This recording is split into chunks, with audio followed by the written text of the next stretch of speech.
Premier pôle emploi et entrepreneuriat en faveur de la jeunesse ici à Kaffrine.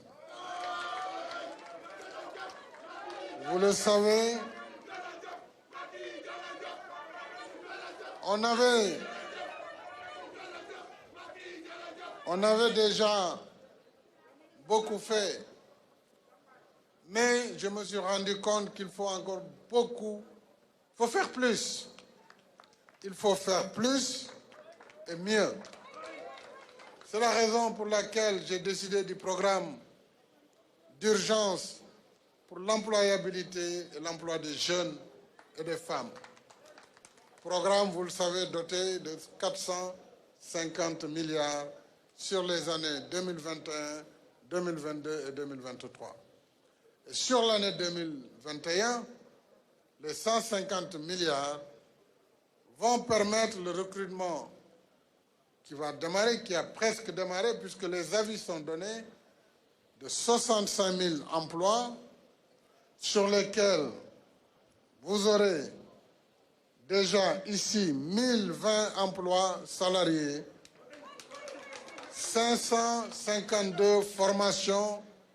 des modules de formation professionnelle et de formation des apprentis.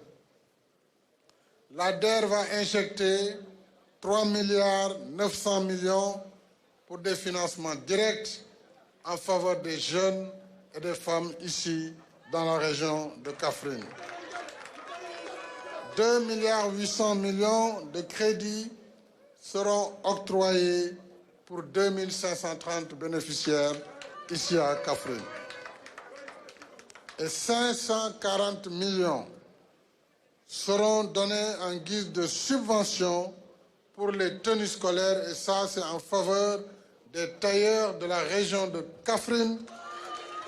pour confectionner ces tenues. Le domaine agricole de Boulel, le DAC de Boulel, sera réalisé pour un financement de 14 milliards 300 sur un financement de la Banque islamique de développement. 10 000 emplois directs, fukki junni liggéey xëy ci DAC boobu dana am. Déjà ministre de la jeunesse Néné Fatoumata Tall dina lancer appel d'offres yi ci weeru juillet bi ñu tàmbali liggéey bi avant décembre 2021. C'est pour vous dire simplement, chère population de Kaffrine, des départements de Mbirkilaan, de Kaffrine, de Koungheul et de mon département favori, mais pour lequel souvent je demande Malem Hodar. Pour ces 4 départements, nous allons de façon accélérée, comme on l'appelle, mu bar ñu jox leen li nga xam ni moom laa leen jagleel. li ma leen jagleel nag mooy li yóbbu askan wi kanam. Vraiment xam ngeen ne man xamee wuñ ma wax ju bëri moom doo leen ma fekk mukk ci terrain boobu.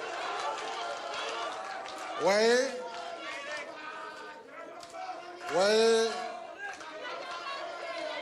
réew mi di Sénégal xam naa fi ma ko jëlee, xam naa fi ma toll te xam naa fi ma jëm ak moom. kon na seen xel dal. fii ci Ndukumaan jàpp naa ne béykat yi duñ ne ma yàq nga mbéy mi wala yàq nga sàmm gi. kon nag muy mbéy mi ndax traite jàpp naa ne kenn déggatu fi ay bons impayés. teg gi moo am. béykat bi nag nekk buur parce que dañ lay fekk ba sa tool jënd fa sa gerte. loolu Sonacos bi nga xam ne sax nguur gi moo ko moom te da daan toog fële ci ay usine am ñu koy indil, moom it soobu na ci liggéey bi ngir fekk si béykat yi seeni tool ngir jënd gerte gi. kon jërëjëf sama xol sedd na te am naa mbégte vraiment ñëwaat fii ci Kaffrine ñëwaat fii ci Ndoukoumane ñëwaat ci biir réew mi parce que le pays profond, le pays réel, il est là et les choses sont claires. Maintenant nag loolu président de la République moo doon wax léegi nag njiitu coalition Benno Bokk Yaakaar njiitu APR xam naa waxkat yi bu subaa waaw mu ngi dem pour hôpital bi di fa wax ay waxu élection xam naa ne fii moom 100% la fi am amul sax werante 100% des collectivités de la région wala bu fekkee am na benn commune boo leen tiit ngeen wax ma ban la ndax ma ñëw jàppale leen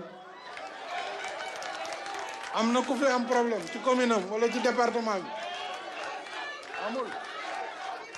kon fii waxatuñu ko li des kay li des mooy booloo leen nekk benn booloo leen nekk benn bu fekkee yéen a bokk bëgg-bëgg bokk gis-gis ànd di ma jàppale waruloon xiiroo waru leen ŋaayoo kan mooy nekk maire kan mooy nekk président département loolu amul solo amul solo ci Sénégal fi mu toll li am solo mooy bu jotee ni ngeen ma wóoloo jiital ma ngeen déglu ma ci lépp lu ñu war a def ak fu ñu war a jaar te bañ ko def tàmbalee ba léegi ndam rek ngeen ci gis ndam rek ngeen ci gis dafa am ñuy buruxlu am na ñoo xam ne amuñu benn yaakaar ci élection benn yaakaar amuñ ko ci élection moo tax ñu jàpp ne xëy na bu gaa yi xeexoo seen biir ñu dox guddi buruxlu xam nga yow sa gaa ñi respecté wuñ la li ñu la def c'est pas normal ñun dañ la jox suñu récépissé waaye denc leen seeni récépissé ñun liste Benno Bokk Yaakaar la ñuy dem benn militant du fi jël beneen liste di ko demee loolu je tenais à le dire parce que réew mi booy déglu réseaux sociaux yi di déglu rajo yi ak télé yi da nga naan Sénégal a ngi tàkk Sénégal a ngi jeex alors que loolu yëpp ay caaxaanu kese la caaxaanu kese ndax li am solo pour askan wi ci la ñu nekk mooy liggéeyal askan wi guddi ak bëccëg jàppale leen ci njàng gune yi jàppale leen seen wér-gu-yaram jàppale leen ci université yi jàppale leen ci mbéy mi càmm gi ak napp gi mais loolu mooy li réew mi soxla te wane na ko chaque fois mu wut occasion wane na ko waaye toog sa ordinateur di tapé di kaj ci suba ngoon di saaga di xuloo jàpp ne yow yaa moom réew mi ba ci kanam loolu mu ngi suñu kanam te yaakaar naa ne wax dëgg yàlla duñu fay wax bàyyi jëf amul sens